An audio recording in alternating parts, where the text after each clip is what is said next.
Apa judulnya Bapak Ibu? Tuhan berperang bagi kita. Mari kita buka Keluaran 14 ayat 14. Tuhan akan berperang untuk kamu dan kamu akan diam saja. Yesus berperang bagi kita di atas kayu salib.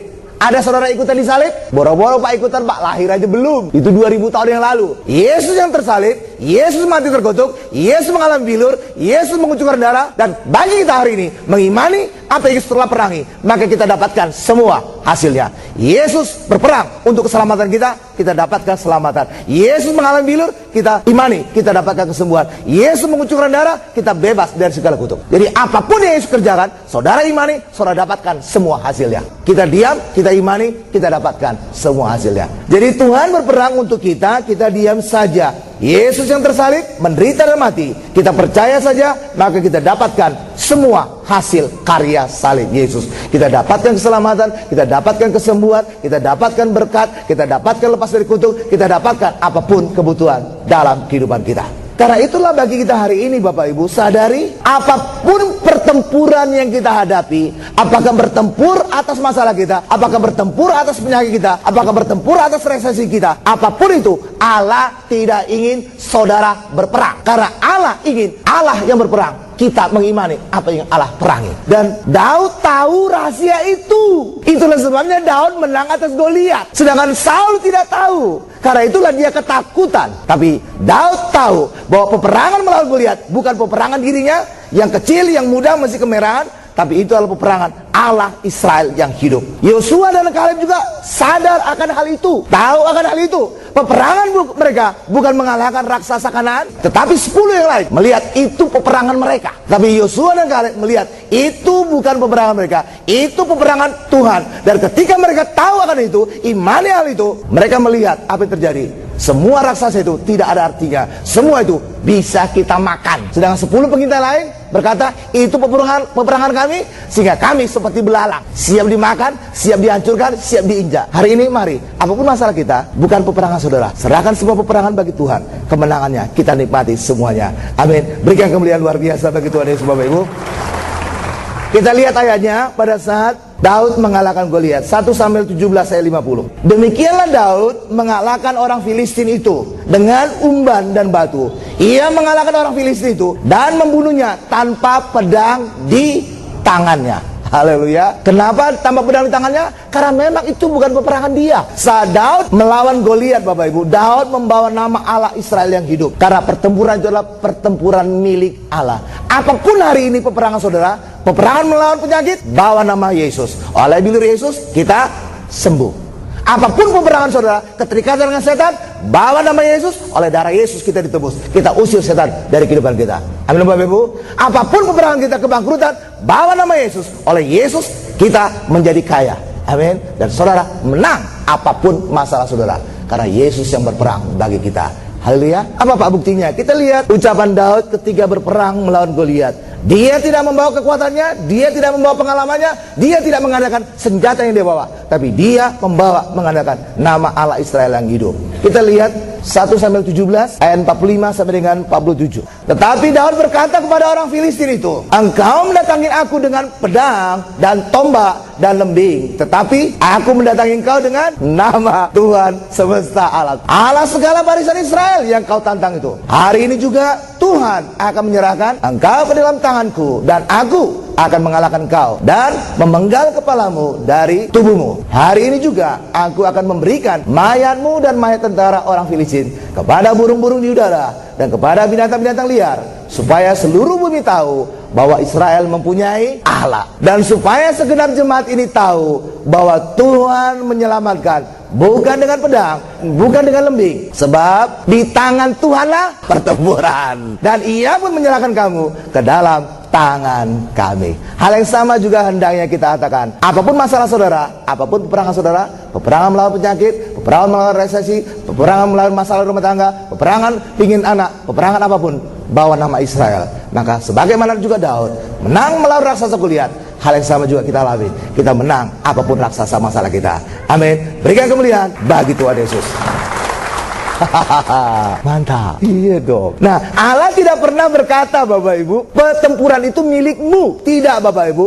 Pertempuran itu milik Tuhan. Tetapi kemenangan itu milik kita. Karena itulah orang Kristen sering juga disebut lebih dari pemenang. Saudara tahu kenapa disebut lebih dari pemenang? Karena yang berperang bukan kita. Yang berperang siapa? Yesus. Tetapi ketika Yesus menangkan peperangan itu, kita imani peperangan itu, kita imani kemenangan itu, maka kita menikmati semua hasilnya. Karena itulah kita disebut lebih dari pemenang. Sama seperti Daud juga. Daud yang memenangkan pertempuran melawan Goliat. Tetapi bukan hanya Daud menikmati kemenangan itu. Siapa lagi menikmati? Orang Israel. Mereka menang atas bangsa Filistin. Karena itulah orang Israel disebut lebih dari pemenang. Yesus memenangkan pertempuran melawan setan. Yesus menang, maka kita mengimani, maka kemenangan Yesus kita nikmati. Kita lebih dari pemenang. Haleluya Bapak Ibu.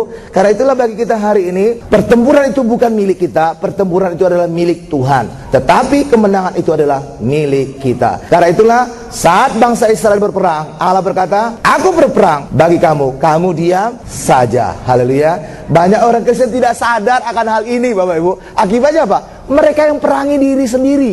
Mereka memerangi keselamatan, mereka memerangi kesembuhan, mereka memerangi banyak hal lagi. Akibatnya apa? Mereka kelelahan sendiri. Mereka kalah, mereka akar pahit, dan mereka tidak ada puji syukur bagi Tuhan. Hari ini sadari, pertempuran, peperangan itu bukan milik kita, itu milik Tuhan. Milik kita adalah kemenangan yang Tuhan telah menangkan. Dan ketika kita iman demikian, maka kita menikmati semua kemenangan tadi. Amin. Berikan kemuliaan luar biasa bagi Tuhan Yesus. Setiap kali menghadapi pertempuran, karena itulah katakan pertempuran itu milik Tuhan. Tuhan suka itu. Kenapa Tuhan suka kita menyerahkan peperangan kita Bapak Ibu? Kenapa Tuhan suka kita menyerahkan masalah kita? Kenapa Tuhan suka kita menyerahkan pergumulan kita? Karena pada saat itulah kita memberikan tempat bagi Tuhan untuk menyatakan kuasanya, untuk menyatakan kemuliaannya, untuk menyatakan kebesarannya bagi setiap kita. Ketika Tuhan memenangkan itu, selalu ada ucapan syukur bagi lidah bibir kita. Amin. Haleluya. Berikan sekali lagi kemuliaan bagi Tuhan Yesus Bapak Ibu. Sekarang kita masuk pada bagian selanjutnya Bapak Ibu. Nah, ini adalah sesuatu yang luar biasa. Bagian selanjutnya ini berbicara tentang buah pertama kudus, maka seluruhnya menjadi kudus. Coba kita lihat Roma 11 ayat 16. Jikalau roti sulung adalah kudus, maka seluruh adonan juga kudus. Jikalau akar adalah kudus, maka cabang-cabang juga kudus. Atau dalam bahasa Inggris, jika buah pertama kudus, maka seluruh buah lain menjadi kudus. Ya, ada satu penelitian begini. Para ilmuwan berkata, otak kita hanya digunakan 1/10 atau 10%. Saudara mungkin bertanya, loh Pak, 90% lagi kemana Pak? 90% lagi nggak pernah kepake.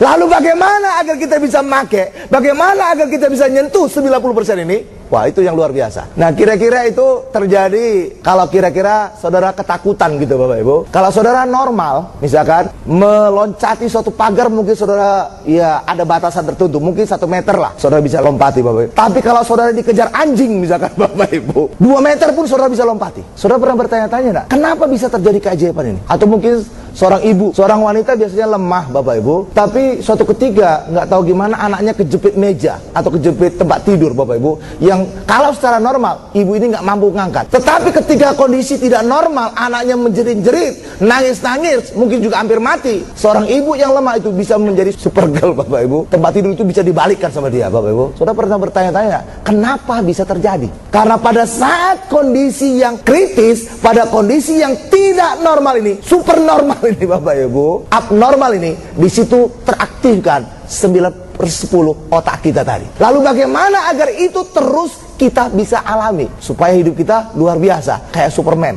Ya, iya dong, kerinduan kita kan demikian. Benar? Ngapain 10%? 90% dong kita pegang. Mantap kita. Jadi jenius kita. Bagaimana menyentuhnya? Ada satu prinsip dalam Alkitab dan ini menuntun kita agar kita bisa juga memakai 90% otak kita yang selama ini kita tidak pakai. Ada satu prinsip dalam Alkitab untuk 1/10 atau disebut buah pertama atau juga roti pertama Bapak Ibu. Jika buah pertama kudus, maka seluruhnya juga menjadi kudus. Jika 1/10 kita pisahkan untuk Allah, maka seluruhnya dipisahkan untuk Allah. Jika kita berikan otak kita 10% tadi kepada Allah, dan itu pernah dilakukan oleh Raja Salomo, maka Allah akan memberikan 90% otak kita yang selama ini tidak kita pakai. Jadi jika ketika kita serahkan 10% pikiran kita kepada Tuhan, Bapak Ibu, maka Tuhan akan mengaktifkan 90% otak kita yang selama ini tidak terpakai. Itulah sebabnya Bapak Ibu, ketika kita serahkan bagian milik Allah 10% tadi, maka 90% itu akan kita pakai, akan Tuhan berikan bagi kita. Maka hidup saudara akan dibuat sukses luar biasa, cerdas luar biasa, jenius luar biasa, sehingga hidup kita selalu berkemenangan. Amin. Berikan kemuliaan luar biasa bagi Tuhan Yesus, Bapak Ibu. Haleluya. Itulah sebabnya ketika orang berkata, aku tidak punya waktu untuk Tuhan. Dan apa yang terjadi? Satu hari tadi benar-benar dia tidak punya waktu, Bapak Ibu. Pekerjaan yang terbengkalai. Tetapi ketika dia berkata, aku cukup waktu untuk Tuhan, untuk bersekutu, kita berikan waktu untuk Tuhan, kita berikan terbaik bagi Tuhan. Dan saudara tahu, otak kita ini 90% tadi aktif. Dan bukan hanya itu, Tuhan membuat semua rencana kita berjalan lancar. Janji ketemu dengan klien, janji ketemu dengan pelanggan, janji ketemu semua berjalan lancar. Bukan hanya itu, pertemuan selalu menghasilkan buah yang luar biasa. Kenapa bisa terjadi? Karena Tuhan turut bekerja dalam kehidupan kita. Bukan hanya itu, kecerdasan kita, 90% otak kita telah diaktifkan Tuhan. Karena itulah bagi kita, kalau saudara ingin kemenangan dalam kehidupan, berikan hak Tuhan yang 1/10 tadi, 10% tadi, maka hidup saudara akan dibuat menjadi jenius, hidup saudara menjadi sukses, hidup saudara selalu berkemenangan. Nah, uang itu Bapak Ibu, itu disebut mamon. Karena mamon maka kotor. Coba kita lihat ayatnya dulu. Lukas 16 ayat 9. Dan aku, siapa ini aku? Yesus, berkata kepadamu, ikatlah persahabatan dengan mempergunakan mamon yang tidak jujur, supaya jika mamon itu tidak dapat menolong lagi, kamu diterima di dalam kemah abadi. Mamon ini bicara apa Bapak Ibu? Uang. Jadi Yesus berkata, jalinlah persahabatan menggunakan uang. Seringkali pendeta, seringkali gereja alergi untuk memberkati orang. Dia pikir itu kayak semacam sogokan, dosa. Padahal ini ucapan Tuhan Yesus Bapak Ibu. Itulah sebabnya seringkali gereja, pendeta menjadi terkesan pelit. Karena pelit, urusannya jadi panjang banget, lama banget. Urusan sinode bisa bertahun-tahun. Tapi puji Tuhan, ayat ini diterapkan oleh Bapak Gembala. Bapak Gembala sering memberkati orang. Saudara tahu, urusan sinode yang orang lain, gereja lain perlu bertahun-tahun. Gereja Tiberias hanya perlu 1 minggu saja. GTI Tiberias lahir. Kenapa? Karena ayat ini diterapkan, memberkati. Hasilnya apa? Sinode yang perlu bertahun-tahun hanya perlu 1 minggu, keluar langsung. GTI, Gereja Tiberias Indonesia.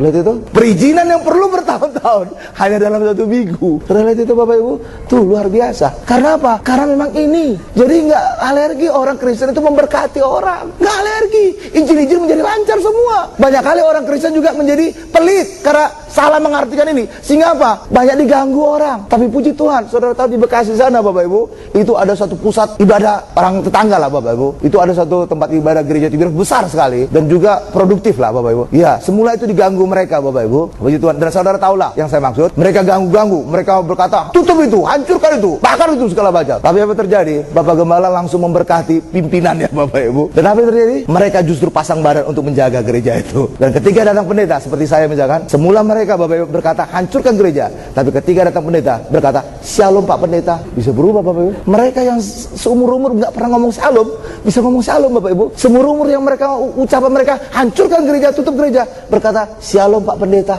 Haleluya Bapak Ibu. Kenapa? Mamon telah berjalan. Haleluya. Jalan persahabatan. Haleluya Bapak Ibu.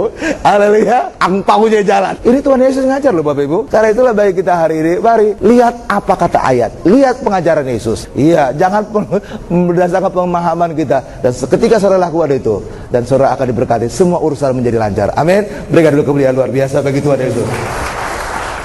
Haleluya. Nah, jika kita memberikan 1/10 kepada Tuhan, dan itulah digambarkan dalam 1 Gomer, maka itu menjadi kudus dan tidak rusak. Dan benda yang kudus tidak bisa dijamah oleh iblis, karena itu milik Tuhan. Hal yang sama juga bagi kita. Kita sekarang kudus, dikuduskan oleh darah Yesus, maka iblis tidak bisa menjamah kita. Karena benda yang kudus milik Tuhan, dan iblis tidak bisa menjamah kita. Bagi kita juga hari ini, jemaat ruang kudus. Ketika saudara menjadi jemaat ruang kudus, iblis tidak menjamah saudara. Tetapi kalau saudara jemaat halaman, dan sayang disayang, mayoritas gereja justru juga jemaat halaman. Akibatnya apa? Halaman telah diberikan Tuhan Allah kepada bangsa lain, dan mereka menginjak-injak. Karena itulah hari ini pastikan saudara sungguh-sungguh menjadi jemaat ruang kudus. Saudara hidup kudus, maka saudara akan terpelihara sempurna. Karena sesuatu yang kudus tidak bisa dijamah oleh setan. Amin. Kita lihat ayatnya, Wahyu 11 ayat 1 sampai dengan 2. Kemudian diberikanlah kepadaku sebatang bulu seperti tongkat pengukur rupanya, dengan kata-kata yang berikut: bangunlah dan ukurlah bait suci Allah dan mezbah dan mereka yang beribadah di dalamnya. Tetapi kecualikan pelataran bait suci yang di sebelah luar. Janganlah engkau mengukurnya, karena ia telah diberikan kepada bangsa-bangsa lain, dan mereka akan menginjak kota suci 42 bulan lamanya.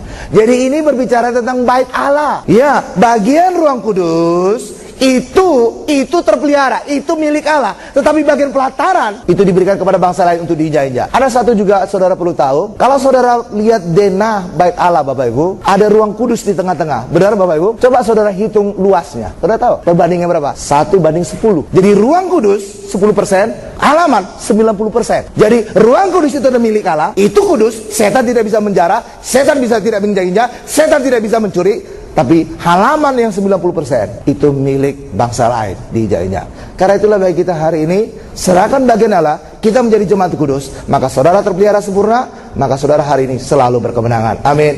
Berikan kemuliaan luar biasa bagi Tuhan Yesus Bapak Ibu. Haleluya. Jadi jika kita memberikan bagian dari Allah 10% tadi, maka bagian yang lain menjadi kudus, dan itu tidak bisa dijarak oleh setan. Tetapi jika kita tidak memberikan yang bagian menjadi milik Allah, maka seluruhnya tetap kotor, dan kotor itu bisa dijarak oleh iblis. Karena hanya yang kudus yang tidak bisa jarak. Kalau kotor bisa dijarak oleh iblis. Itulah sebabnya kantong kita berlubang, dan mungkin kita mendapatkan banyak, tetapi semuanya hilang. Hari ini berikan bagi Tuhan. Buah pertama kudus, maka semuanya menjadi kudus. Dan ketika kita menjadi kudus, itu milik Tuhan, dan saudara terpelihara, tidak bisa dijarah setan. Kemenangan selalu kita alami dalam kehidupan. Amin. Berikan kemuliaan sekali lagi bagi Tuhan Yesus. Sekarang kita masuk bagian selanjutnya, yang ketiga, mana memberikan kemenangan. Saudara dapatkan mana, saudara memakan mana, saudara menikmati mana, bersekutu dengan Tuhan, maka yang lain akan ditambahkan dalam kehidupan kita. Dan itu yang dikatakan di dalam Matius 6 ayat 33. Carilah dahulu kerajaan Allah dan kebenarannya, maka semuanya itu akan ditambahkan kepadamu. Kenapa ketika kita mendapatkan Yesus, mencari Yesus, semua kita tambahkan? Karena di dalam Yesus semuanya ada. Ketika kita dapatkan Yesus, saudara pasti dapatkan keselamatan. Berapa Bapak Ibu? Karena dalam Yesus ada keselamatan. Ketika saudara mendapatkan Yesus, saudara dapatkan kesembuhan. Karena di dalam Yesus ada di luarnya kita sembuh. Ketika kita dapatkan Yesus, kita dapatkan darahnya. Lewat darahnya kita dikuduskan. Kita dapatkan apapun di dalam Yesus, semuanya ditambahkan. Dan saudara bisa mendapatkan semua kebutuhan kita. Apa kebutuhan saudara? Cari dalam Yesus, Yesus pasti punya. Dan saudara mendapatkan semuanya. Amin. Jadi dapatkan Yesus, dapatkan kerajaan Allah, dapatkan kebenarannya, dapatkan Yesus, maka semuanya akan ditambahkan. Semuanya tersedia dalam Yesus. Dan bagaimana kita bisa mendapatkan Yesus? Kalau kita berikan bagian Allah, harus kita punya persekutuan dengan Allah. Satu hari berapa jam Bapak Ibu? 24 jam. Berikan bagian Allah 1/10-nya 2 jam 40 menit. Tapi saudara jangan terlalu hitung-hitungan banget. Maksudnya 2 jam, benerin 2 jam 40 menit. Enggak Bapak Ibu, enggak harus kita benar-benar harus di kamar, naik mobil, itu juga kita bisa berdoa, selalu mengucap syukur, kita merenungkan firman Tuhan. Amin Bapak Ibu. Enggak harus terikat dengan tempat, enggak harus terikat dengan waktu, santai aja kita nikmati. Tapi hati kita terus kita berikan bagi Tuhan. Dan ketika kita lakukan demikian, maka semuanya persekutuan, roti mana kita dapatkan persekutuan dengan Tuhan, dan semuanya akan kita dapatkan dalam kehidupan. Kenapa? Karena kita berikan 10%, otak kita 90% diaktifkan Tuhan, sehingga banyak ide jenius, banyak ide cemerlang, banyak terobosan akan kita alami, akan terjadi di dalam usaha-usaha kita. Amin. Mungkin ada masalah besar yang pernah menghancurkan kita di masa lalu Bapak Ibu. Tapi ketika kita punya waktu makan mana setiap hari, persekutuan dengan Tuhan, bersekutu dengan Yesus, maka masalah yang lebih besar sekalipun saudara bisa atasi. Kenapa? Karena sekarang ketika kita selalu punya waktu dengan Tuhan, kita telah bertumbuh, kita semakin kuat, kita semakin besar, sehingga masalah apapun kita bisa atasi. Nah, ada satu lagi hal yang perlu saya katakan Bapak Ibu. Ketika saudara menghadapi masalah, jangan saudara minta berdoa kepada Tuhan untuk mengecilkan masalahnya. Kenapa Bapak Ibu? Kalau saudara berdoa demikian, saudara stay pada kekuatan saudara yang sekarang, tetap tidak berubah. Haleluya. Jadi kalau saudara minta masalah menjadi kecil gini Bapak Ibu, maka kekuatan saudara tetap seukuran ini. Tapi ketika saudara menghadapi masalah besar ini, saudara jangan minta masalahnya dikecilin, tapi saudara minta berdoa, Tuhan berikan aku kuasa yang lebih besar, berikan aku lebih bertumbuh, sehingga masalah ini bisa aku atasi. Dan apa yang terjadi? Saudara semakin bertumbuh, saudara semakin besar, saudara semakin kuat. Jadi jangan masalahnya diminta dikecilin. Kalau masalah diminta dikecilin, kemampuan saudara tetap terus untuk masalah sekecil ini, nggak pernah bertumbuh-tumbuh Bapak Ibu. Tapi saudara ketika menghadapi masalah besar, jangan minta masalah dikecilin, tapi minta kekuatan saudara yang bertumbuh, semakin kuat, semakin besar, sehingga saudara semakin dewasa, semakin perkasa, sehingga apapun masalah yang sama, bahkan lebih besar, saudara akan terus bisa mengatasinya, bertumbuh sempurna. Itu dia. Dan ketika kita selalu bersekutu dengan Tuhan, itulah kesempatan kita terus diperbarui. Itulah kesempatan kita untuk terus semakin kuat. Karena terus kita makan, kita terus diperlengkapi. Maka masalah ini, sebesar apapun, saudara semakin kuat, semakin besar. Dan semuanya saudara bisa kalahkan. Karena itulah selalu ada waktu untuk Tuhan, sehingga kita bisa bertumbuh sempurna, sehingga kita semakin kuat, semakin besar, sehingga kemenangan demi kemenangan terus kita alami dalam kehidupan. Nah, pada saat mana itu turun di padang gurun Bapak Ibu, itu terjadi di waktu malam. Turunnya itu bersamaan dengan embun pagi. Dan ketika turun, baru pagi matahari mulai bersinar, maka embun ini akan menguap. Tinggallah mananya. Dan inilah kemudian dikutip, dipungut oleh orang Israel dan diolah menjadi roti bagi mereka. Amin Bapak Ibu. Dan itu terjadi setiap malam, supaya mereka bisa mendapatkan mana setiap pagi. Padahal kalau saudara baca kisahnya, orang Israel seringkali justru bersungut-sungut Bapak Ibu. Ya, bersungut-sungut, bukannya mengucap syukur. Setiap pagi sudah dapat mana, setiap sore dapat burung puyuh, bahkan juga dari gunung batu juga mengalir air sungai Bapak Ibu. Tapi kasih Tuhan selalu melimpah bagi mereka. Hal yang sama terlebih bagi kita Bapak Ibu. Hari ini apapun masalah kita, saudara jangan bersungut-sungut, karena berkat Tuhan selalu mengalir bagi kita setiap pagi. Amin. Dan itulah yang dikatakan di dalam ratapan, berkat Tuhan selalu baru bagi kita. Ratapan 3 ayat 22 sampai dengan 23. Tak berkesudahan kasih setia Tuhan, tak habis-habisnya rahmatnya, selalu baru tiap pagi, besar kesetiaanmu. Kenapa dikatakan besar kesetiaanmu? Karena pada saat itu juga orang Israel itu tegar teguk, ngomel, ngedumel, bersungut-sungut, parungut-ungut. Itu shanterman itu Bapak Ibu. Haleluya. Jadi selalu baru setiap pagi. Karena itulah bagi kita hari ini, saudara percaya, kita selalu bersekutu dengan Tuhan, kita diperlengkapi, kita makan di mana, berkat Tuhan selalu baru, maka kemenangan baru terus kita alami dalam kehidupan. Amin Bapak Ibu. Bahkan ketika kita rileks, ketika kita tidur sekalipun, Tuhan telah menyediakan segala kebutuhan kita, rumah kita, pengawalan kita, makanan kita juga disediakan Tuhan. Mari kita tutup khotbah kita, Mazmur 127 ayat 1 sampai dengan 2. Jikalau bukan Tuhan yang membangun rumah, sia-sialah usaha orang yang membangunnya. Jikalau bukan Tuhan yang mengawal kota, sia-sialah pengawal berjaga-jaga. Sia-sialah kamu bangun pagi-pagi dan duduk-duduk sampai jauh malam, dan makan roti yang diperoleh dengan susah payah. Sebab ia memberikan kepada yang dicintainya pada waktu tidur. Jadi saudara hari ini, sungguh-sungguh saudara menjadi anak Allah, saudara tidur pun 3 hal tadi saudara dapatkan. Rumah, pengawalan, dan makanan saudara disediakan Tuhan. Amin. Karena itulah bagi setiap kita harus sadar kita adalah anak Allah. Ketika saudara anak Allah, maka semuanya akan Tuhan sediakan bagi kita. Sama seperti saudara ibu-ibu, anak saudara besok ujian, besok sekolah, pasti saudara juga menyediakan apa yang dia butuhkan. Oh, seragamnya, bajunya, celananya, sepatunya, juga kebutuhan pensilnya diserut dulu kalau tumpul, demikian juga segala macamnya. Kenapa? Agar ketika dia besok bangun sudah tersedia sempurna, dia tinggal berangkat. Bahkan saudara harus bela-bela juga. Kalau saudara bangun jam 5, memasak nasi gorengnya supaya dia makan makanan kesukaannya, tidak kosong perutnya. Jangan sampai dia masuk angin bisa pingsan. Saudara orang tua saja ngerti untuk melakukan hal itu. Haleluya. Untuk siapa itu? Anak saudara kan? Bukan anak tetangga kan? Anak saudara yang saudara kasih. Saudara siapkan segala kebutuhannya. Apalagi Bapak kita di surga, lagi tidur pun kita disediakan. Orang tua dunia aja ngerti memberikan terbaik bagi anaknya, apalagi Bapak kita di surga. Mantap bener. Haleluya Bapak Ibu. Karena itulah bagi kita hari ini, posisikan, imani saudara anak Allah. Kalau saudara anak Allah, saudara dikasih semua ini, ayat ini menjadi bagian kita. Tapi kalau saudara punya iman, hamba saudara justru yang ngerjain. Kayak pembantu saudara saudara. Pembantu saudara yang ngerjain tadi. Benar Bapak Ibu? Saudara-saudara kan? Ya kan? Bukan saudara menyiapkan untuk pembantu saudara kan? Enggak. Karena itulah bagi kita hari ini, imani aku Allah, aku dikasih, maka ayat ini menjadi bagian kita. Lagi tidur pun kita, rumah disediain, makanan disediain, pengawalan disediain. Amin. Nggak perlu lagi, saya ambil contoh lagi lah supaya mantap. Anak saudara masih kecil, kalau saudara punya cukup berada, sebelum dia minta, saudara pasti sudah menyiapkan rumah untuk dia. Ini nak, rumah kamu nanti papa siapkan. Ini nanti sekolah kamu setinggi mungkin. Semua dana sudah disiapkan. Bahkan ketika tidur pun, kadang-kadang saudara jagain dia dari nyamuk. Nyamuk nangkal, jangan gigit anak saya. Benar Bapak Ibu? Lagi tidur pun dia, saudara kawal. Benar Bapak Ibu? Bahkan rumah pun sudah saudara sediakan. Ini nak, nanti rumah kamu kalau sudah gede. Tapi khusus untuk anak saudara.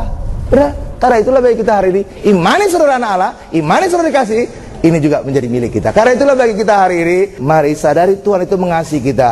Tuhan itu menyediakan mana. Tuhan itu tetap setia bagi kita, walaupun kita kadang tidak setia. Mana itu terus turun seperti mana terus turun di perkemahan orang Israel.